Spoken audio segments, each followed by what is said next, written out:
भगवंताची पायी हा माझा विश्वास सर्व भावे दास झालो त्यांचा तेच माझे हित करीते सकळ जेणे हा गोपाळ कृपा करी भागलिया मज वाहतील कडिये त्यांची याने जोडे सर्व सुख तेच माझे हित करीती सकळ जेणे हा गोपाळ कृपा करी तुका म्हणे शेष शेवीन आवडी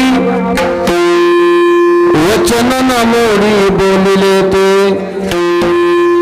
तेच माझे हित करीती सकळ जेणे हा गोपाळ कृपा करी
भगवान महाराजांचं म्हणणं आलं शर्ट खराब झाले तर नाराज होऊ नका दुसरं केलंय बरं म्हणलं हो द्या.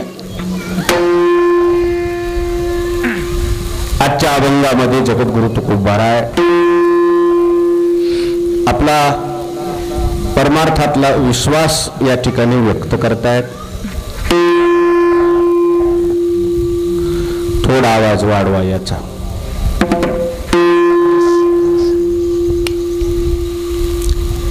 आज काकांची तपपूर्ती पुण्यतिथी आहे. 12 वर्ष झाले पाहता पाहता पाहता पाहता.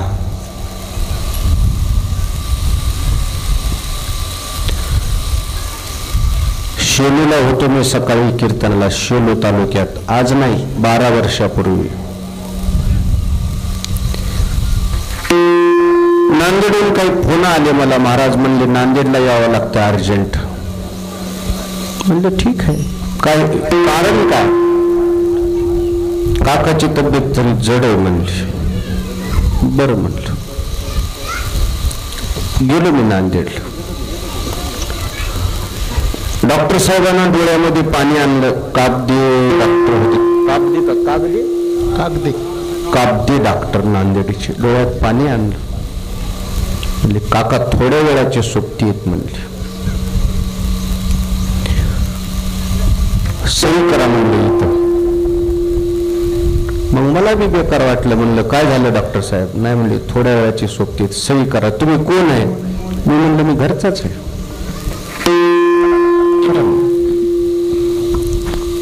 आणि मग त्यांच्या लक्षात आलं डॉक्टर लोकांना कळतच असते.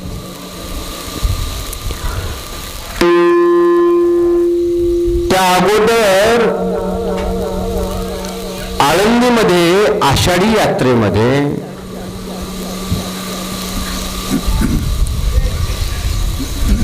काकांचं कीर्तन झालं.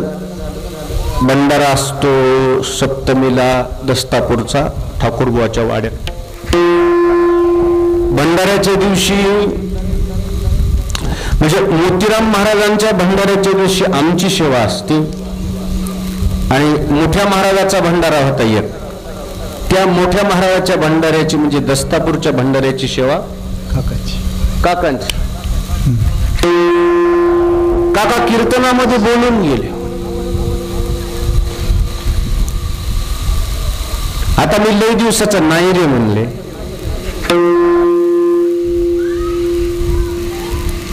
आता आमचं काही राहिलं नाही म्हणले. आता पोरं सोरं करते झाले, कीर्तनातच अवघड करू लागले, रडू लागले, दुःख व्यक्त करू. आता वारी नाही म्हणले पुढची माझी. कळून आलं होतं त्याला.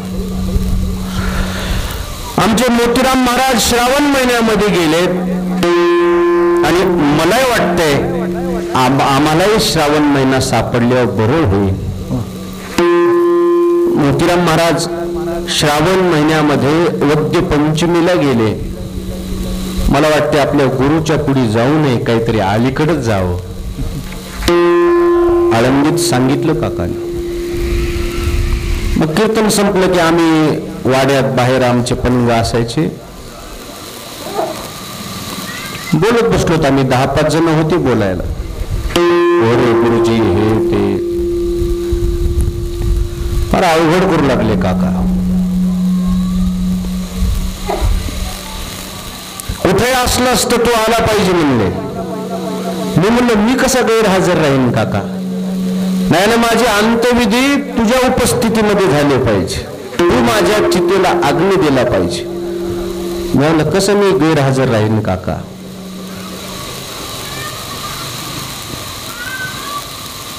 तब्येत त्यांची थोडीशी जड होती. जेव्हा काही अशा तब्येतीमुळे ज्या वेळी वाटायचं त्याला काही, त्यावेळेस काकांना मला बोलवून घ्यायचं. काकांची तब्येत पहिल्या वर्षी बरोबर नव्हती. भगवान महाराजाला ठाव आहे. नांदेडला पुण्याला हॉस्पिटलमध्ये काकाला नेण्यात आलं, रुपी हॉस्पिटलला. आमच्याकडे त्यावेळेस पैसे तरी वारकऱ्याजवळ किती असायचे. आमची पेटी सगळी झाडून काढली तर 25-30 हजार रुपये, 26,000 रुपये त्या काळात सापडले. भगवान महाराज म्हणले इकडं आणा. सगळे जाऊ जा, काय नाही. काका नीट व्हावं. त्या कागदाला काय करायचे.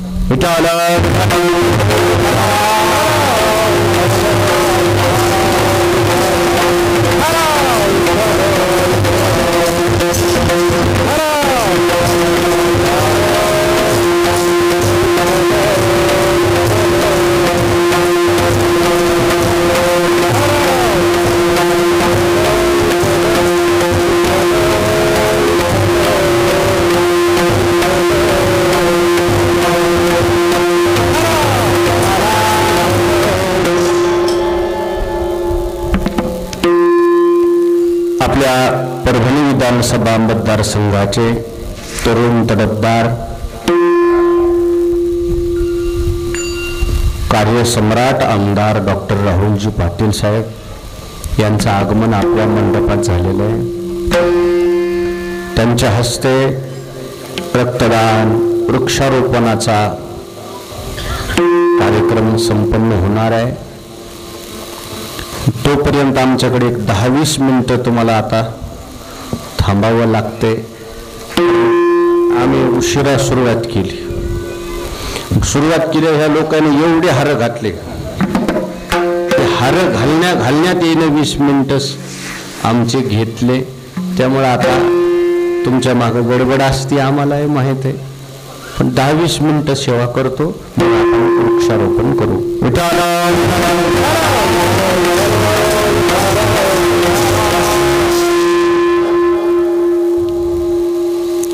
सोपान काका इसातकर म्हणजे आमच्या घरातले, आमच्या परिवारातले ज्येष्ठ कीर्तनकार.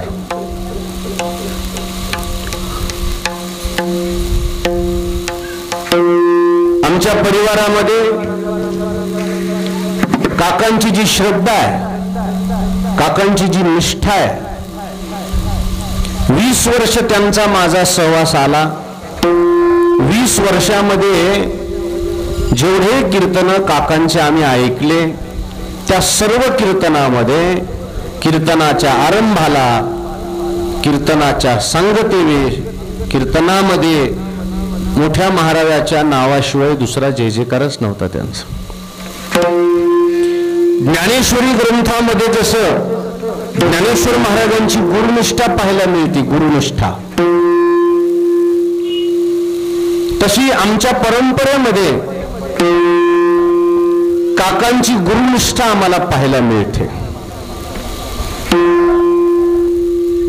आम्हाला रागवायचे काका, आम्हाला बरं वाटायचं, आम्ही ज्युनियर होतो ना.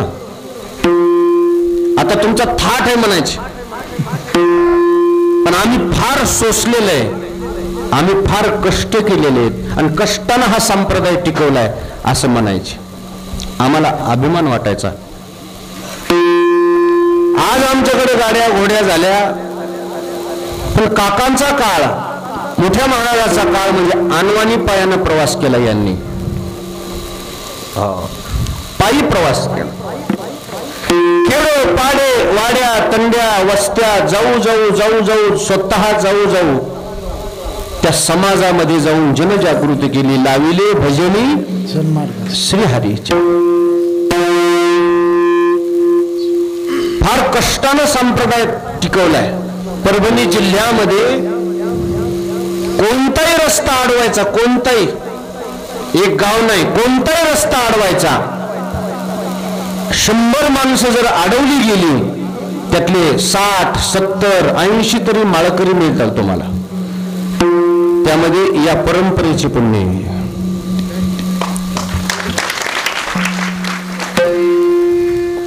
परभणी जिल्ह्यामध्ये कोणत्याही खेड्यापाड्यामध्ये, गावामध्ये जा, समाज निर्व्यसनी करायचं काम केलं या परंपरेनं. आज आमचा थाट आहे समजा त्यांच्या जीवावर, पण त्यांना लई सोसावं लागलं. आतोनात कष्ट झाले त्यांच्या, आतोनात. त्यांच्या कष्टाला पारावार नाही. त्यांच्या आशीर्वाद ही पुष्पवृष्टी आहे. नाहीतर ही पुष्पवृष्टी आमच्या अंगावर टाकण्याच्या क्षमतेचे, लायकीचे सुद्धा आम्ही नाही. ही पुष्पवृष्टी आमच्यावर नाही, ही पुष्पवृष्टी आमच्या गुरु परंपरेवर. आतोनात कष्ट सहन केले यांनी. 5 दिवसात पंढरपूर पायी गाठायचं, 5 दिवसात. इथून 300 किलोमीटर. जेवायची व्यवस्था नाही. 40-40 किलोचं पूर्ण साहित्य आपल्या डोक्यावर ठेवून प्रवास केला यांनी. काका नेहमी कीर्तनात म्हणायचे, आता तुम्हाला महाराज व्हायला काय लागले म्हणजे ऐकत. आम्ही 40-40 किलोचे काय पडशी वागविली आणि खरंच कष्ट केले होते ते. चले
जर सुरू झालं, 3-3 तास कीर्तन सोडित नव्हते काका. आणि 3 तास माणसं नाराजही होत नव्हते, अजून थोडं होऊ द्या म्हणाय. आता ती परंपरा फक्त भगवान महाराजाकडेच आहे, आपल्याकडे नाही हो. आता भगवान महाराज नाराज होऊ देत नाही, 3 तास बी असू द्या.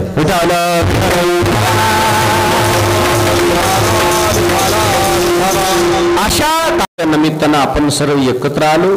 आजच्या अभंगामध्ये जगद्गुरु तुकाराम महाराजांनी परमार्थावर नेमकं आपण परमार्थात कोणावर विश्वास ठेवावा याचं मार्गदर्शन करतात. परमार्थामध्ये संतांच्या चरणी नतमस्तक झालं पाहिजे, त्यांच्यावर विश्वास ठेवला पाहिजे.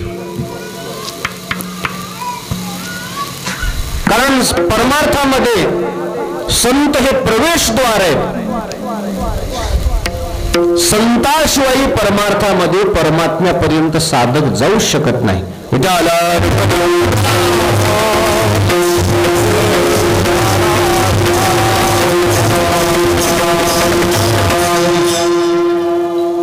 न्यायालयामध्ये गेल्यावर आपण दोषमुक्त व्हावं, आपण निर्दोष सुटलो पाहिजे. त्या आरोपीनं न्याय मागत असताना आपल्या ज्या भावना आहेत त्या कोणाजवळ व्यक्त केलेल्या असतात? न्यायाधीशाजवळ? वकील नाही, वकील. जे वकील आपले असतात त्यांच्याजवळ आपल्या पूर्ण भावना व्यक्त केलेल्या असतात. मग आपली बाजू तिथं न्यायालयामध्ये कोण मांडतं? वकील मांडतात आणि मग आपल्याला न्याय मिळत असतो. तसा परमार्थामध्ये माझा परमात्मा न्यायाधीश आहे आणि साधू संत धरिती जय हाती हाती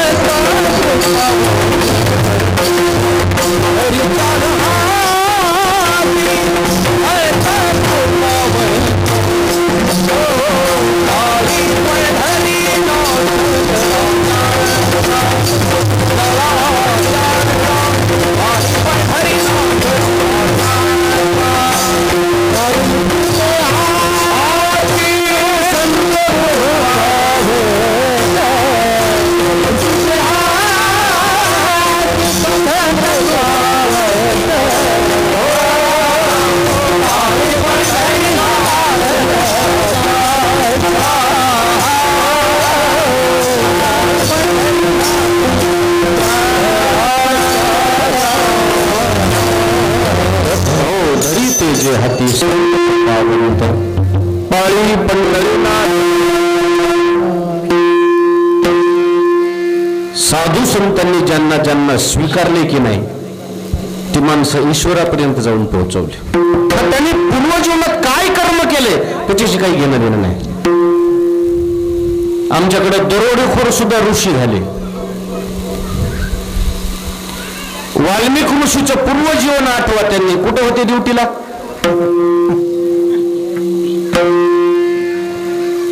काय काम करत होते ते? वाटा अडवायच्या, चोऱ्या करायच्या, माणसं मारायचे. असं कर्म वाल्मिक ऋषीच्या पूर्वजीवनामध्ये घडलं होतं. पण एके दिवशी काय दैव उदयाला आलं. देवर्षी नारद आले त्या रस्त्याने. आता यांचा धंदाच होता वाटमारी करायचा. आता फरशी कुराड होती. फरशी कुराड कळते का तुम्हाला? अशो लांब असते. कुराड हातात होती. ती कुऱ्हाड घेऊन देवर्षी नारदाच्या अंगावर धावल्याबरोबर नारदाने थांबवलं. थांबा थांबा, का आहे? का मारामारी करता? तुम्हाला जे काही कर्म करायचे ते करा, माझे दोन शब्द ऐकून घ्या. देवर्षी नारदानं थांब म्हणल्याबरोबर हे थांबले. हे जे तुम्ही चोऱ्या कर्म करता, दुष्कर्म करता, खून खराबा करता, याचा हा पापाचा वाटा घरातले माणसं घेतील का? देवर्षी नारदानं वाल्मिक ऋषीच्या पूर्व जीवनामध्ये म्हणजे वाल्या कोळ्याला विचारलं. त्यावेळेस म्हणलं मी हे जे कर्म करतो हे संपूर्ण जे करतो ते परिवारासाठी करतो. चोरी करतो, पैसा अडका जे काही गोळा करतो त्यांना मिळवून देतो. ते हिस्सेदार आहेत याच्यात. देवर्षी नारदानं सांगितलं याच्यात हिस्सा मागतील, ते वाटा मागतील. पण तुम्ही केलेल्या पापात हिस्सा घेणार आहेत का? विचारा त्याला जाऊन. वाल्या कोळी म्हणले मी विचारायला जातो आणि तुम्ही पळून जा. देवर्षी नारद म्हणले मी पळून जायला आलोच नाही, तुम्ही मला पाहिजे तर बांधून ठेवा. बांधून ठेवलं देवर्षी नारदाला आणि घरी जाऊन बायकोला विचारलं, होय ग मी जे एवढं आतोनात कष्ट करतो, काबाड कष्ट करतो, जीवाचं रान करतो, चोऱ्या माऱ्या करतो, सोनं नाणं पैसा अरका तुला आणून देतो, ह्या संपूर्ण संपत्तीमध्ये तुमचा हिस्सा आहे, तसं मी केलेलं जे पाप कर्म आहे ह्याच्यात तुम्ही वाटा घेणार की नाही? पत्नी हुशार होती, तिने सांगितलं तुम्हाला परमार्थ कळतच नाही. शास्त्र असं म्हणतंय पतीनं पुण्य केलं तर अर्ध पुण्य कोणाला जाते? पत्नीला. आणि पतीनं जर पाप केलं तर पूर्ण त्याचं त्याला भोगावं लागतं. अजून पुढे जाऊन सांगू का? पत्नीकडून जर पुण्य कर्म झालं तर पूर्ण तिच्या जवळच राहते आणि तिच्याकडून जर पाप कर्म झालं तर अर्ध याच्या नशिबाला येते. शिष्य केले पाप भोगावे गुरुनी, स्त्रियेचे ते घेणे पती लागी. कारण तिने तिच्या बापाचं नाव पुसलेलं असतंय आणि आपलं नाव पुढं जोडलेलं असतंय, म्हणून अर्ध पाप आपल्याला घ्यावं लागतं. म्हणून महाराज लोकांनी जर शिष्य केले ना, ते शिष्य चांगले वागले तर बरं आहे. शिष्याचा जर पाय घसरला तर त्याचा अर्ध पाप कोणाच्या नावाने येते? गुरुचे. पत्नीचा पाय घसरला तर ते अर्ध पाप कोणाच्या नावाने येते? म्हणून तर ते सोयरपणामध्ये जरा चौकशा करून लग्न केलं पाहिजे. गडबड करायची गरज नाही, करायची तर हीच करायची. पश्चिम पुन्हा विचार करून करावं लागतं. देवर्षी नारदानं वाल्मिक ऋषीला म्हणजे वाल्या कोळ्याला ज्यावेळी घरी पाठवलं, पत्नीला विचारलं, पत्नीनं सांगितलं तुम्ही तुमचं कर्तृत्व करा, आम्ही तुमच्या पापा बिपात काही हिस्सेदार होणार नाहीत. मुलाला विचारलं, मुलानं सांगितलं तुम्ही फक्त तुमचं कर्तृत्व पार पाडताय, आम्ही ज्यावेळी आमच्यावर वेळ येईल तुमचं कर्तृत्व तुम्हाला सांभाळायचं, तुम्हाला पालन पोषणाचं कर्तृत्व आम्ही पार पाडू, ज्याचं पाप त्याच्याकडं, ज्याचं पुण्य त्याच्याकडं. त्यावेळेस त्यांच्या लक्षात आलं मी एवढं आतोनात कष्ट करतो, चोऱ्या माऱ्या करतो, एवढं पाप करतो, यांना आणून जगवतो, त्या पापात मात्र मी एकटाच आहे, ह्याच्यात मला कोणी हिस्सेदार नाही. आता ज्यांनी मला घरी पाठवले ते बाबा आहेत का निघून गेले कोणाला ठाव. तिथून पळतच आले आणि साष्टांग दंडवत घातला देवर्षी नारदाच्या समोर. मज नाही कोणी तुमच्या पाऊला वाचवणे. तिथून धाय मोकलून रडायला लागले. देवर्षी नारदाने सांगितलं चिंता करायची गरज नाही, मागील केले ते अवघेची वाव. मागच्या कालावधीमध्ये तुम्ही काय कर्म केलं याचा विचार करू नका, इथून पुढे राम राम म्हणा, नामस्मरण करा. त्यांनी आयुष्यात कधी राम राम कोणाला घातला नव्हता, राम रामच येत नव्हतं. मारामारा केली होती, काय केली ती? फक्त मारामारी केली होती. राम राम म्हणा म्हणलं की हे म्हणायचे मारा, तेवढे राम तेवढे मारा, रामा मारा असं चालायचं. म्हणजे काय हरकत नाही, मारा मारा मारा मारा मारा मारा मारा मारा मारा मारा मारा मारा मारा रामा म्हणता म्हणता रामनाम स्मरण सुरू झालं. तिथं देवर्षी नारदाच्या शब्दावर विश्वास ठेवून वाल्या कोळ्याचे वाल्मिक ऋषी झाले. वारकरी संप्रदायामध्ये माणसाने कुठं विश्वास ठेवावा याच्यासाठी या दृष्टांताची रचना आहे. फक्त माणसाने संतांच्या चरणी विश्वास ठेवावा. संताची पायी हा माझा विश्वास, सर्व भावे नाश झालो त्यांचा. संतांच्या पायावर विश्वास ठेवल्यावर जीवाचं नुकसान होत नाही, फायदाच होते.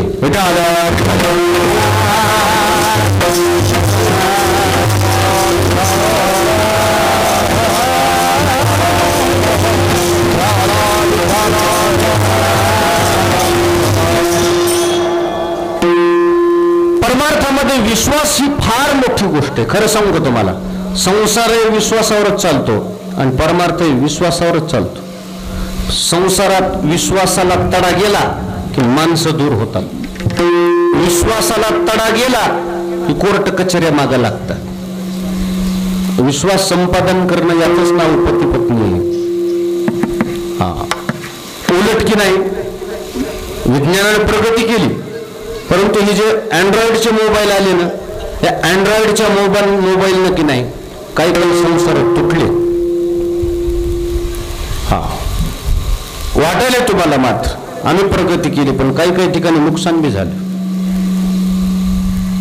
विश्वासाला तडा जात. हा मेसेज कसा आला, तो मेसेज कसा आला, ह्याला फोन कसा केला, त्याला फोन कसा केला.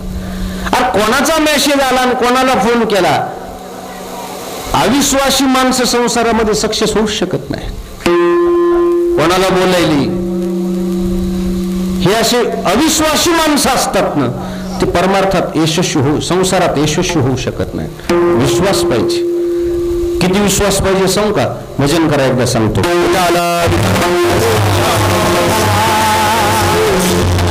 राजानं म्हणजे नेत्यानं कार्यकर्त्यावर विश्वास ठेवायला पाहिजे, आणि कार्यकर्त्यानं जीव गेला तरी चालेल, त्या विश्वासाला काय जाऊ द्यायचं नाही, तडा जाऊ द्यायचा नाही. एके दिवशी एक राजा आणि एक प्रधान शिकारी करता जंगलात गेले.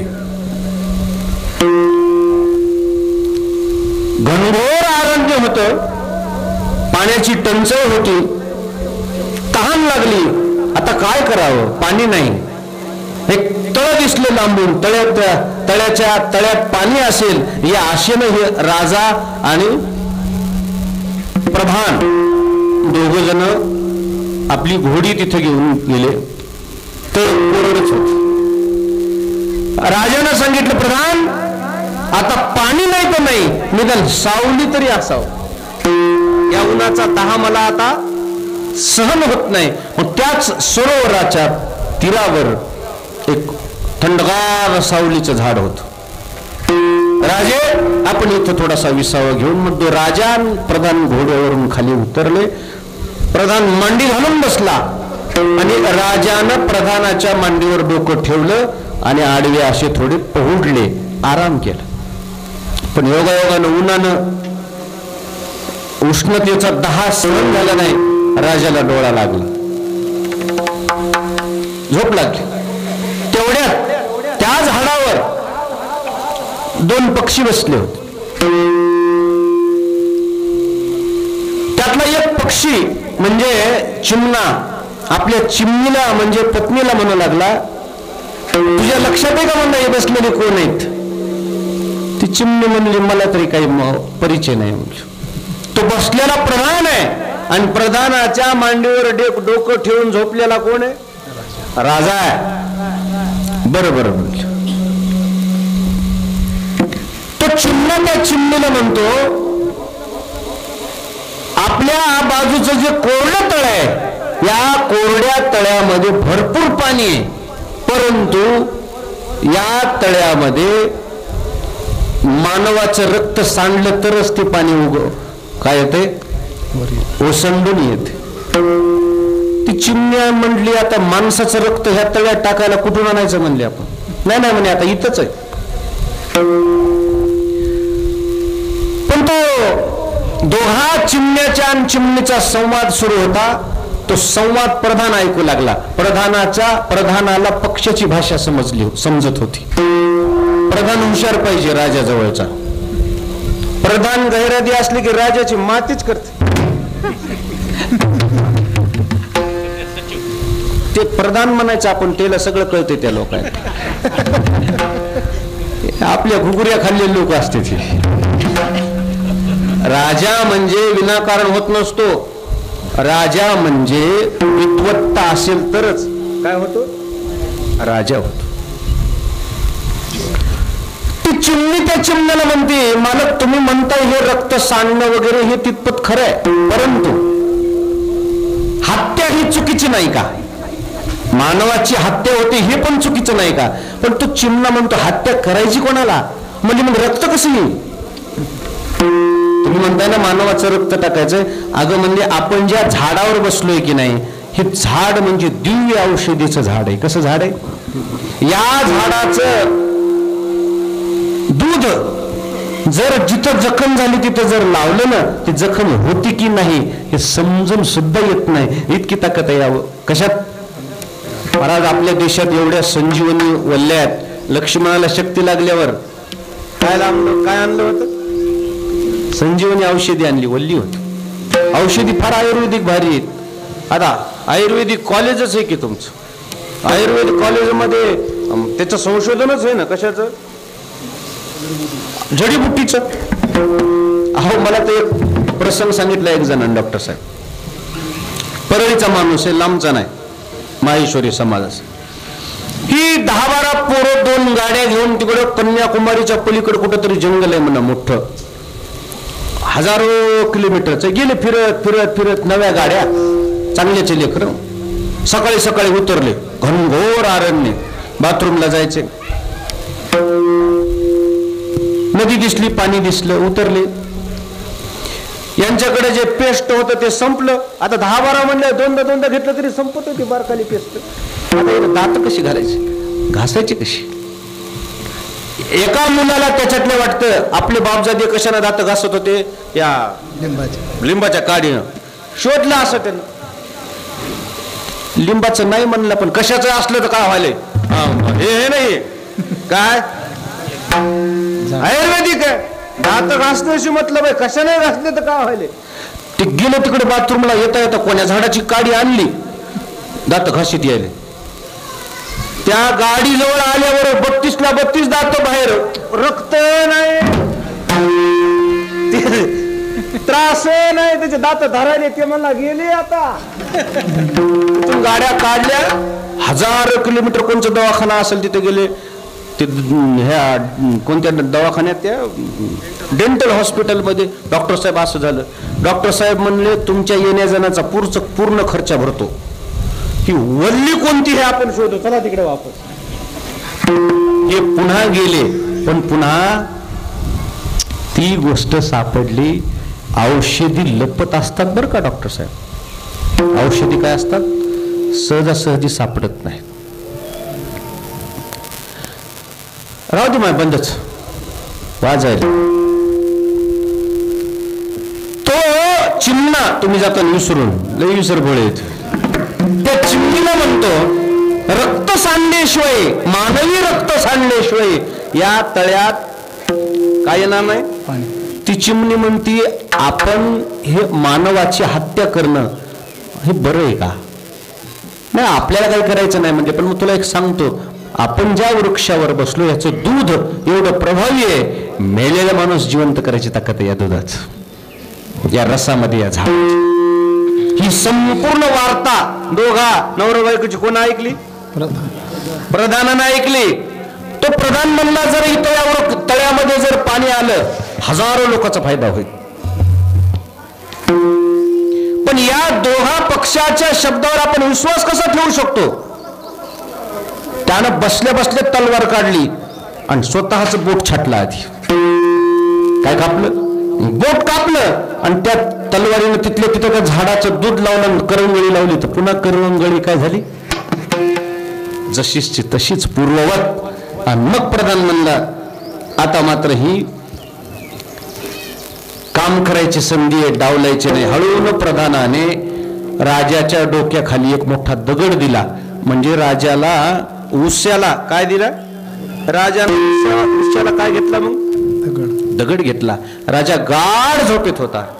प्रधान उठला, कमरेची तलवार काढली आणि राजाच्या समोर उभं राहून राजाचा शिरोच्छेद करायच्या तयारीत.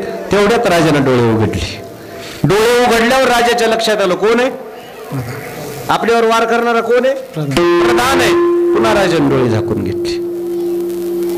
प्रधाननं वार केला, ते रक्त नेऊन त्या तळ्यात टाकलं. तळ्यात पुन्हा पाणी ओसंडून वाहू लागलं. प्रधान आला, परत ते रक्त त्या झाडाचं दूध घेतलं आणि राजाच्या मानेला लावलं. राजा पूर्ववत जिवंत झाला. 2 जण उठले, पोटभर पाणी पिलं, घोड्यावर बसले, राज्याकडे निघाले. प्रधान म्हणतो राजेसाहेब घडलेला काही प्रसंग आठवतो का? म्हणले हो. काय आठवतो? काय म्हणे तुझ्या मांडीवर माझं डोकं होतं, तू तू हळूच मांडी काढलीस आणि माझ्या डोक्याखाली काय दिलास? दगड दिलास. उठलास, तलवार काढली, माझ्या समोर उभा होतास आणि माझा शिरच्छेद करायच्या तयारीत होतास. तेव्हा मी डोळे उघडले होते. तो प्रधान राजे साहेबाला म्हणतो, सरकार मग तुम्ही मला अडवलं का नाही? तुम्ही तर धनुर्विद्येमध्ये पारंगत आहात. एक लाथ मारली असती मला तर मी तिकडे जाऊन पडलो असतो 10 फूट लांब. मला का नाही अडवलं? त्यावेळेस तो राजा त्या प्रधानाला म्हणतो, प्रधान माझा तुझ्यावर एवढा विश्वास आहे, मला माहिती आहे तू माझा घात करूच शकत नाहीस. विश्वास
स्वामीवरी सत्ता सकळ भोगिता होय त्याचे. राजानं सांगितलं, प्रधान तू माझा शिरच्छेद जरी करत असशील ना, मला ठाऊक असून मी डोळे मिटले, त्याचं कारण माझा तुझ्यावर विश्वास आहे. मला माहित आहे तू माझा घात करणार नाहीस. आणि याच्या पुढचा विचार सांगतो, जरी घात करणार असशील तर यात राष्ट्राचं काहीतरी चांगलं काम होत असेल तेव्हा कुठेही तू पाऊल उचलला असशील, म्हणून मी डोळे झाकले. प्रधान डोळे प्रधानाच्या डबडब डोळे पाण्यानं भरले. राजे एवढा मी विश्वासाला पात्र आहे ना, बस माझ्या जीवनाचं कृतकल्याण झालं. म्हणजे सिद्धांत हा एक आहे, राजाचा प्रधानावर विश्वास जसा असावा तसा परमार्थात आपल्या गुरुवर आपला काय पाहिजे? विश्वास पाहिजे. ज्या दिवशी अशी विश्वासाची ही परंपरा आपल्या अंतःकरणात निर्माण झाली त्या दिवशी आपला परमार्थात प्रवेश झाला. नाहीतर आपण बाजूनच फिरायलो मग त्या फिरण्याला काही अर्थ नाही.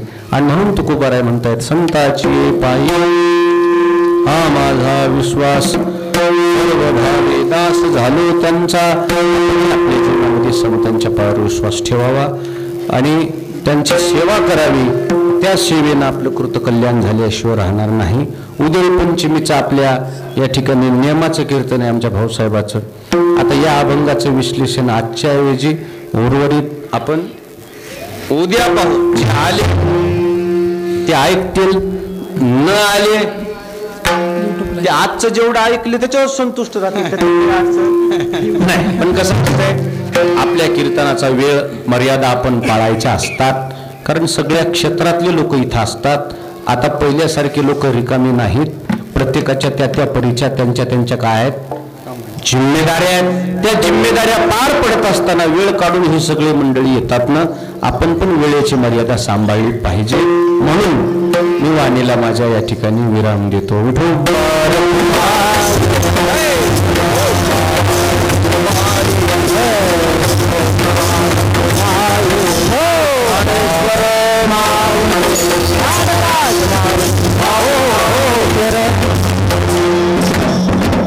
चाल म्हणून होता बाबा म्हणा म्हणा सगळे म्हणा तू कबूल से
यशस्वीरित्या सांगत झालेले आहे. मान्यवरांचं या ठिकाणी आगमन झालेलं आहे.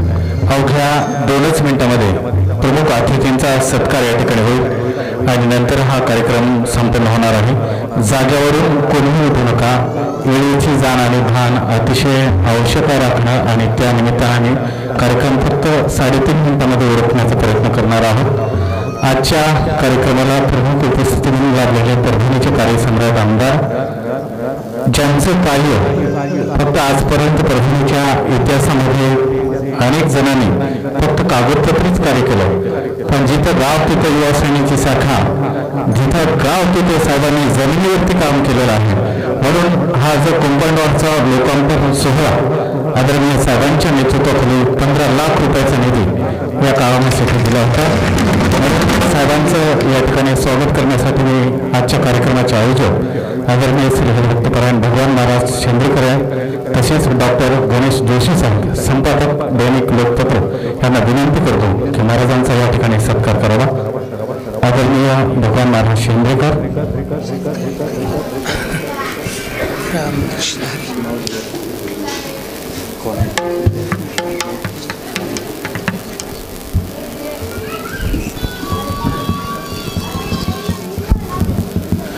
सत्कार यथोचित सन्मान समस्त गावकरी शेंद्रा व या कार्यक्रमाचे आयोजक आदरणीय भगवान महाराज शेंद्रेकर यांच्या शुभ हस्ते होत आहे. या प्रसंगी आदरणीय डॉक्टर प्राचार्य गणेश जोशी सर यांची प्रमुख उपस्थिती.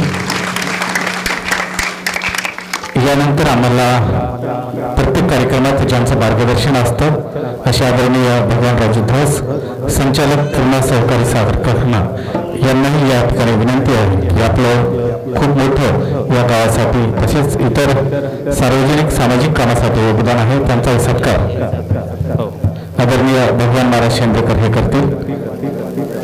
भगवानरावजी धस.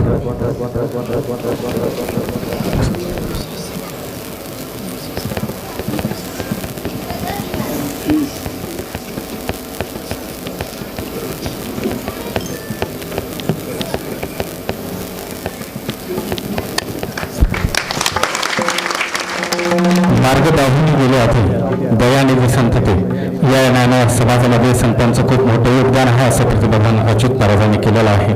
म्हणून सर्व समाजासाठी योगदान असणाऱ्या मान्यवरांचा हा सन्मान या ठिकाणी होत आहे. त्यानंतर पोलीस प्रशासनात अतिशय मोठं योगदान आहे असे परभणी शहरातील कर्तव्यदक्ष अधिकारी म्हणून ज्यांची खाते आहे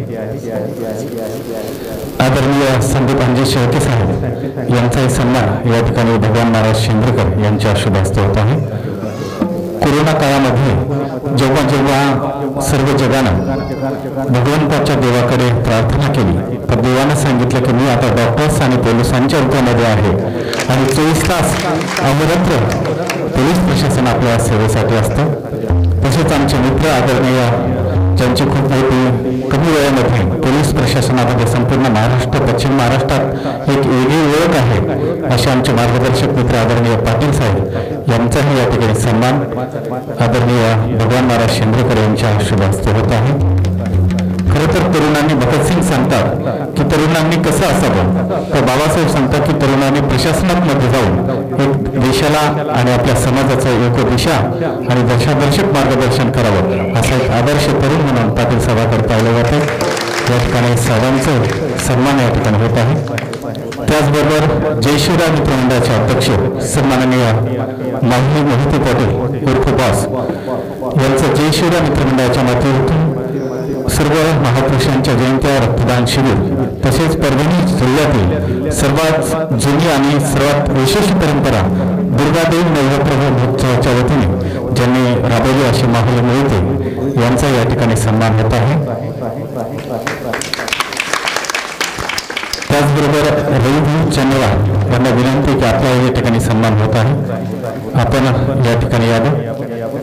तसेच या रक्तदान शिबिरामध्ये ज्यांनी खूप मोठी वैद्यकीय सेवा केली असे परभणी येथील वैद्यकीय सेवेतील आदरणीय टीम जर इथे या ठिकाणी उपस्थित असेल किंवा एक आदरणीय देशमुख साहेब डॉक्टर साहेब यांना विनंती की आपण या ठिकाणी यावं, त्यांचाही सन्मान होत आहे.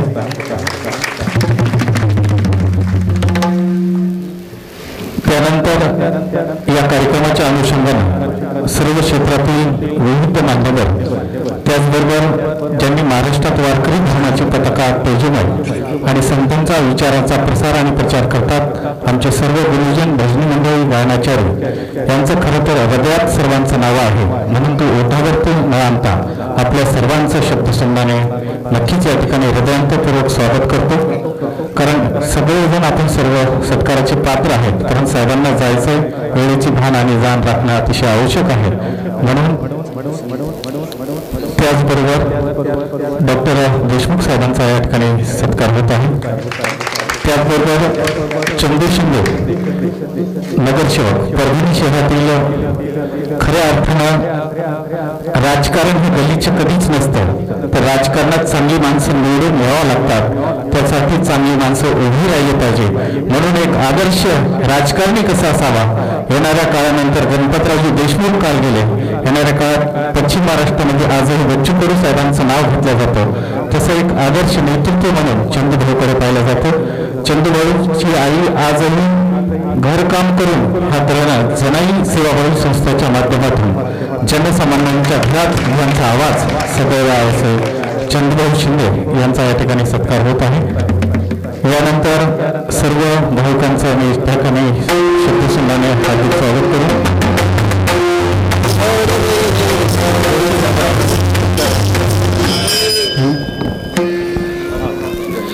या ठिकाणी हा कार्यक्रमाच्या ज्यांच्या माध्यमातून समाजाची लेखणी तेजोमय आणि सत्यासाठी होत असते अशी दैनिक संपादक लोकमतचे पत्रकार आदरणीय डॉक्टर जोशी साहेब यांचाही सत्कार या ठिकाणी होत आहे.